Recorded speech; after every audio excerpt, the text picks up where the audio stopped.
Jain TV की ओर से मैं खुशबू परमार आप सभी दर्शकों का स्वागत करती हूं। आइए नजर डालते हैं शहर की प्रमुख खबरों की ओर। एक लंबे अंतराल के बाद मध्य प्रदेश में हो रहे पंचायत चुनावों में मतदाता कर रहे हैं उत्साह से मतदान। दूसरे चरण का मतदान संपन्न हुआ खाचरोद और घटिया तहसील में। करीब 7 साल के अंतराल के बाद मध्य प्रदेश में पंचायत चुनाव हो रहे हैं। जिले के घटिया ब्लॉक में 69 ग्राम पंचायतों में से 196 मतदान केंद्र बनाए गए। यहां पंच, सरपंच, जनपद पंचायत सदस्य और जिला पंचायत सदस्यों के लिए वोट डाले गए। राज्य निर्वाचन आयोग के निर्देश अनुसार मतदान सुबह 7 बजे से दोपहर 3 बजे तक हुआ। घटिया जनपद में 23 जनपद सदस्य, 2 जिला पंचायत सदस्य, 69 सरपंच व 1045 पंचों के निर्वाचन हेतु 1,03,073 मतदाता मतदान करेंगे। घटिया में 186 मतदान केंद्र में से 25 मतदान केंद्र संवेदनशील है। सुरक्षा के चाक चौबंद इंतजाम सुरक्षा एजेंसी ने किए हैं।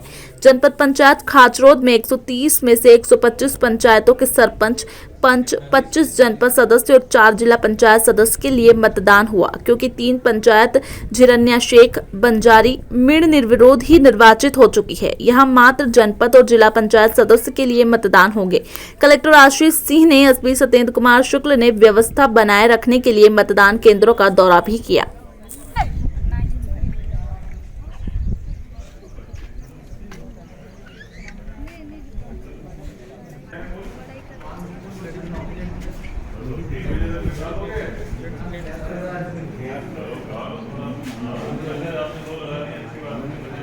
महाकाल की नगरी में रथ पर सवार होकर निकले भगवान जगन्नाथ भक्तों को दर्शन देने, तो वहीं भक्तों ने भी रस्सियों के सहारे खींचा भगवान का रथ। आषाढ़ शुक्ल द्वितीया पर शुक्रवार को बुधवार चौराहा व कार्तिक चौक स्थित जगदीश मंदिर से रथ यात्रा निकाली गई। इस्कॉन मंदिर द्वारा आयोजित रथ यात्रा बुधवार चौराहा से लगभग 2 बजे आरंभ हुई। भगवान जगन्नाथ, बहन सुभद्रा व बलदाव के साथ रथ पर सवार होकर भक्तों को दर्शन देने निकले। यात्रा में शामिल होने के लिए आसपास के शहरों से भी बड़ी संख्या में भक्त उज्जैन पहुंचे। कोरोना काल के 2 साल बाद निकलने वाली रथ यात्रा के लिए भक्तों में अलग ही उत्साह नजर आया। इस्कॉन मंदिर प्रबंधन ने रथ यात्रा के लिए 25 फीट ऊंचे अत्याधुनिक रथ का निर्माण किया, जिसमें सवार भगवान को 1,80,000 रुपए की पोशाक धारण कराई गई। रथ यात्रा के दौरान सोने की झाड़ू से मार्ग की सफाई की गई व भक्तों ने रस्सियों के सहारे भगवान जगन्नाथ का रथ खींचा।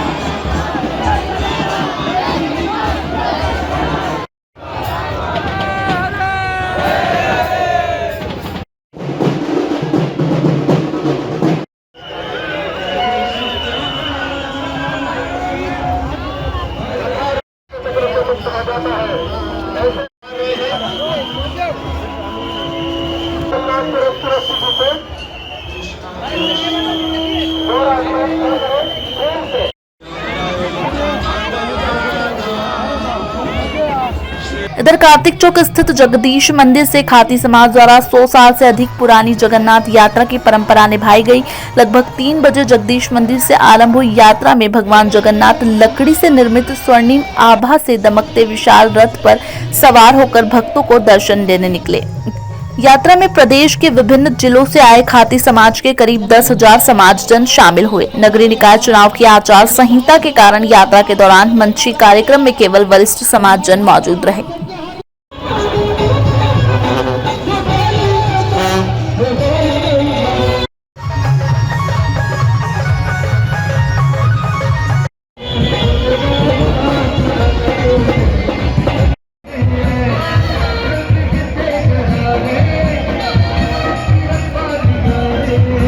टेलर कन्हैया की मुस्लिम युवकों द्वारा की गई जघन्य हत्या के विरोध में हिंदुवादी संगठनों ने कड़ी कार्रवाई को लेकर किया टावर चौक पर प्रदर्शन। उदयपुर राजस्थान में जघन्य हत्याकांड का देश भर में विरोध हो रहा है। उज्जैन में भी 2 दिन से लगातार विरोध देखने को मिल रहा है। आक्रोशित हिंदू जागरण मंच द्वारा टावर चौक पर रैली निकालकर आतंकियों का पुतला दहन किया गया। उदयपुर राजस्थान में मानवता को शर्मसार करने वाली घटना हुई है। एक निर्दोष हिंदू कन्हैयालाल साहू की उसकी दुकान पर दिन दहाड़े निर्दयता पूर्वक बेरहमी से हत्या कर दी गई। इतना ही नहीं, प्रधानमंत्री के लिए आपत्तिजनक टिप्पणी भी की गई है। आतंकी मोहम्मद रियाज एवं मोहम्मद गौस के तार पाकिस्तानी संगठन दावते इस्लामी से जुड़ गए हैं, जो कि भारत में 4 दशक से सक्रिय हैं। साथ ही राष्ट्रपति के नाम ज्ञापन सौंपकर कन्हैयालाल साहू के हत्यारे एवं समूची मानवता के दुश्मन दोनों आतंकवादियों को फांसी की सजा की मांग की है। हिंदू जागरण मंच की जिला अध्यक्ष नीलू चौहान ने बताया। आप सभी जानते हैं कि जो उदयपुर में घटना घटी है वो सीधी सीधी एक आतंकवाद से संबंध रखती है।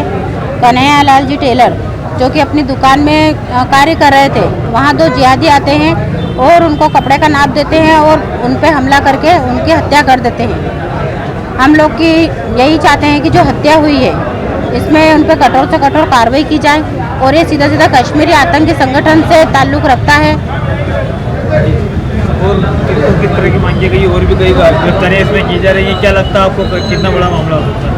ये जो वीडियो वायरल हो रहे हैं इसकी हम लोग ये चाहते हैं कि इसकी तहकीकात की जाए, इसकी जांच पड़ताल की जाए। ये वीडियो कहाँ से वायरल हुआ है इसकी लिंक तक पहुंचकर और फिर मैं केंद्र सरकार, राजस्थान सरकार एवं अपनी सरकार से निवेदन करती हूँ कि इसकी जांच तक पहुंच के कठोर से कठोर कार्रवाई की जाए, क्योंकि जब तक जांच पड़ताल नहीं की जाएगी जब तक कोई निर्णय पे नहीं लिया जा सकता। भाजपा प्रवक्ता नुपुर शर्मा के बयान के बाद इतना कुछ बवाल हुआ, जैसे क्या कहेंगे आप, बयान पे क्या कहना है आप? नुपुर शर्मा के बयान, जो नुपुर शर्मा जो लिखा था वही तो नुपुर शर्मा ने कहा है, उसमें गलत क्या कहा है? एक ग्रंथ में जो चीज लिखी है उसने वह चीज कही, अगर इसमें कुछ गलत लगता है तो वो ठीक है, लेकिन हम लोग को नहीं लगता कि उसने कुछ गलत कहा।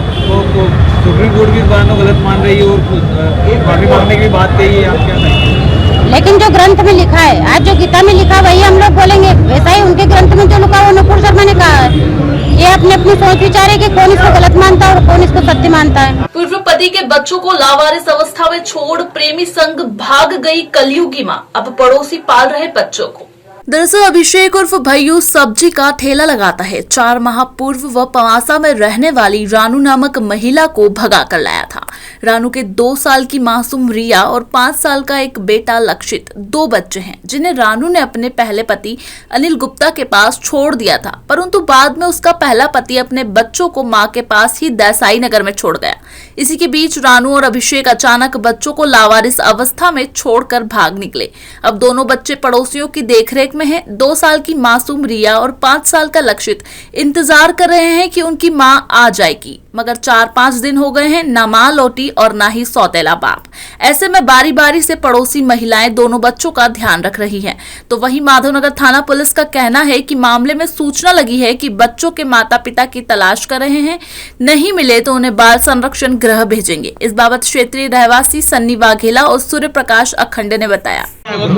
ये बच्चों के माँ बाप यहाँ पे रहते थे और ये इसके पिताजी का नाम अनिल गुप्ता है, इसके ओरिजिनल पिताजी का नाम अनिल गुप्ता है। इसकी मम्मी किसी अन्य व्यक्ति के साथ भग के आई थी, उसका नाम अभिषेक है। वो अभिषेक नामक युवक के साथ यहाँ पे रहती थी, तो वो अभिषेक और वो इन बच्चों को छोड़कर चले गए। बच्ची 2 साल की और लड़का 5 साल का। कौन उनकी देखभाल कर रहे हैं? मोहल्ले वाले देखभाल कर रहे हैं, सभी मोहल्ले वाले इनको खाना वगैरह सब कर रहे हैं, सब मोहल्ले वाले देखभाल कर रहे हैं इनकी। कितने समय से लोग यहाँ पर रह रहे थे? और ये 4 महीने से रह रहे थे। 4 महीने से। 4 महीने पहले बच्चों को लेके उसकी मां लेके आए थे यहाँ पे। इसका जो ओरिजिनल बाप था ना, उसके बाद छोड़ के आए थे हम बच्चों को, तो वो भी वापस इनको यहाँ पे छोड़ के भग गया। बैकग्राउंड ऐसा था कि वो झम्मक लड्डू वाले थे, झम्मक लड्डू का ठेला लगाते थे। और जानकारी निकालने के बाद ये मालूम पड़ा कि लड़की पवासा से थी और शादीशुदा थी, प्लस उसके 2 बच्चे थे, है ना, एक लड़का एक लड़की, जो मैंने देखा आंखों से, है ना। लड़की 2 साल की है और लड़का 5 साल का है, ठीक है।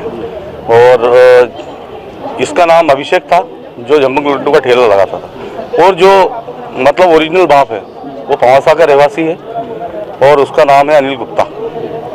मैंने कई जगह तलाश करा उसको, लेकिन अभी मिल नहीं पाया। पवासा थाने टीआई साहब को मैं बोल चुका हूँ, वहाँ पे हमारे भदौरिया जी हैं जो संपर्क में रहते हैं, मैं उनको पूरी डिटेल दे चुका हूँ। बस मेरे को एक ही काम करना है कि माधवनगर थाने से एक मेल वहाँ पहुँचाना है, ताकि वो वहाँ पे सर्चिंग चालू कर दे। मक्सी रोड स्थित सब्जी मंडी में उस समय अफरा तफरी मच गई जब शराबी युवकों ने विवाद करते हुए टॉयलेट एसिड की बोतल फोड़ दी, जिसके छींटे एक बच्ची के ऊपर उड़ गए। उज्जैन के मक्सी रोड स्थित फ्रीगंज सब्जी मंडी में शराब के नशे में विवाद कर रहे 2-3 युवकों ने टॉयलेट क्लीनर एसिड की बोतल उठाकर जमीन पर मार दी, जिससे वहीं खरीदारी कर रही एक महिला के साथ आई लगभग 10 से 12 साल की बच्ची पर छींटे उड़े हैं। घटना से क्षेत्र में खलबली मच गई है। आसपास के दुकानदारों ने तुरंत बच्ची पर पानी डालकर उसे संभाला। हालांकि घटना में बच्ची को कोई नुकसान नहीं हुआ है। घटना के बाद बालिका और उसके साथ की महिला वहां से चले गए। जानकारी लगते ही डायल 100 की गाड़ी भी घटनास्थल पर पहुंची और दुकानदारों से पूछताछ कर वापस लौट गई। इस बाबत दुकानदार महेश नागोरिया ने बताया। एक लड़का था अपने अंडे का ठेला लगाता है ये LIC ऑफिस के सामने, तो दारू पी रखी थी, 3 लड़के थे उनके साथ में, वो मगनमारी कर रहे थे आपस में, यहीं गली और एसिड लेके आए वहाँ जमीन पर फोड़ दी, तो आसपास गिरा खड़ा तो उनको उछली।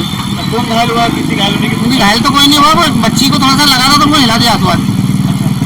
कहाँ ले गए बच्ची को? वो तो घर ही लेके गए, उनके साथ में मम्मी पापा थे।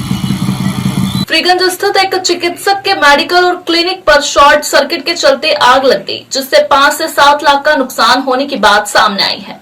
फ्रीगंज में शिशु रोग विशेषज्ञ डॉक्टर रवि राठौर के क्लिनिक और मेडिकल में सुबह 7 बजे शॉर्ट सर्किट से भीषण आग लग गई। आग में मेडिकल के साथ ही ऊपरी मंजिल पर स्थित डॉक्टर राठौर का क्लिनिक भी जलकर खाक हो गया। आग की तपन से भवन में लगे कांच भी फूटने लगे।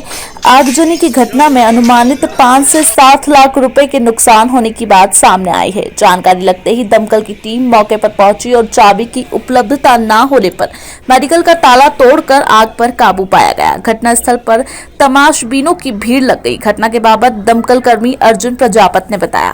कंट्रोल रूम की सूचना पर ये फ्रीगंज में मेडिकल के यहाँ पर आग लगी थी, तो यहाँ पर आए हम पूरी टीम के साथ में। हमने ताले वाले तोड़ के उसको पूरी कंट्रोल करी। हमारे 2 फाइटर भी इसमें लगे हैं और अभी काम चल रहा है, पूरा कंप्लीट हो गया है। आग तक निपट गया है नीचे का, और थोड़ा सा जो है बचा हुआ वो भी हम देख रहे हैं। कैसे आग पर काबू पाया? सर ताले तोड़ना पड़े, इसके अलावा तो हमारे पास कोई ऑप्शन था नहीं। ताले तोड़ के हम, चाबी वगैरह कुछ थी नहीं। भैया को बुलाया तो वो आने में बहुत लेट हो रहे थे। ताले तोड़ के हम नीचे से कवर करते चले गए उसको। दोनों बिल्डिंग में? नहीं, नीचे वाले में गोडाउन में आग लगी थी भाई साहब, उसमें आग बहुत ज्यादा लगी हुई थी, पर उसमें पूरा काबू पा लिया गया है। फ्रीगंज ओवरब्रिज पर फिर चला मनचला फवारा। PHE पाइपलाइन का एयर वॉल फटने से निकल पड़ी पानी की तेज धारें। पुराने शहर को फ्रीगंज से जोड़ने वाले ब्रिज से PHE की वाटर सप्लाई पाइपलाइन गुजरी है। पुल के मध्य में पाइपलाइन का एयर वॉल जब तक फट जाता है और तेज धार के साथ शुरू हो जाता है। मनचला फव्वारा जो आते जाते वाहन चालकों को भी ठंडक का एहसास करा देता है। हालांकि विभाग कुछ ही समय में इसकी मरम्मत भी कर देता है, मगर इसका कोई स्थायी हल नहीं निकल पाता। इस बाबत PHE के उपयंत्री आशीष जाधव ने बताया। पंपिंग लाइन पे एयर वॉल लगा हुआ है, वो शायद प्रेशर और किसी कारणों से रबर शीट फटने से वो लीकेज हो गया है। तात्कालिक स्थिति में अभी अपन ने प्लांट के साथ इसको बंद करवा दिया है। टीम बस आ रही है, इसका भी 1-1.5 घंटे में सुधार कार्य पूर्ण हो जाएगा। तो ये थे उज्जैन शहर के प्रमुख समाचार। ताजा खबरों के साथ बने रहने के लिए देखते रहिए उज्जैन TV। हमारे YouTube चैनल को लाइक सब्सक्राइब करना ना भूले। नमस्कार।